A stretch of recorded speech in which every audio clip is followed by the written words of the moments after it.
କିଛି ଲୋକ ଅଛନ୍ତି ବହୁତ ସାହାଯ୍ୟ ପାଇଥିବେ ଆପଣଙ୍କଠୁ, ବହୁତ ସାହାଯ୍ୟ ପାଇଥିବେ ଏବଂ ଆପଣଙ୍କର ମଧ୍ୟ ବହୁତ କିଛି କରିଥିବେ, କିନ୍ତୁ ଆସ୍ତେ ଆସ୍ତେ କିଛି ବି ନଥାଇ, କାରଣ ନଥାଇ ସେମାନେ ଆପଣଙ୍କଠୁ ଦୂରେଇ ଯାଇଥିବେ। ଆପଣ ଖୋଜୁଥିବେ କ'ଣ ହେଲା ଯେ ସେ ମୋଠୁ ଦୂରେଇ ପଳେଇଗଲା, କିନ୍ତୁ ତା ପଛରେ କେବଳ ମାତ୍ର ଗୋଟିଏ କଥା ଯେ ତାର ଯାହା ଦରକାର ଥିଲା ତାହା ଫୁଲଫିଲ୍ ହେଇଗଲା।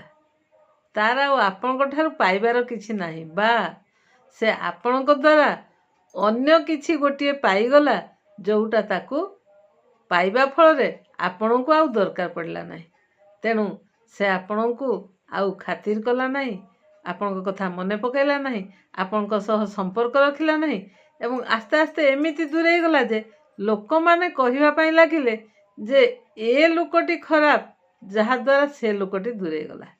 କିନ୍ତୁ ବାସ୍ତବରେ ସେୟା ନୁହେଁ। ଯେଉଁ ଲୋକଟି ଦୂରେଇ ଯାଏ ତାର ଆଶା, ତାର ସମସ୍ତ ଇଚ୍ଛା ପୂରଣ ହୋଇଯାଇଥାଏ ଆପଣଙ୍କ ମାଧ୍ୟମରେ, ଯାହାଦ୍ୱାରା ସେ ଆଉ ଆପଣଙ୍କୁ ଦରକାର ମନେ କଲା ନାହିଁ, ତେଣୁ ଆପଣଙ୍କଠୁ ଦୂରେଇ ଗଲା। ଏଥିପାଇଁ ଆପଣ ଜମା ମନ ଦୁଃଖ କରନ୍ତୁ ନାହିଁ। ସେ ଯେମିତି ଆପଣଙ୍କଠୁ ଦୂରେଇ ଯାଇଛି, ସେ ସମସ୍ତଙ୍କଠୁ ସେମିତି ଦୂରେଇ ଦୂରେଇ ନିଜେ ଶେଷରେ ଏକା ହୋଇଯିବ। ଆଉ ସେତେବେଳେ ତା ପାଖରେ କିଛି ବି ନଥିବ, କେହି ବି ନଥିବେ।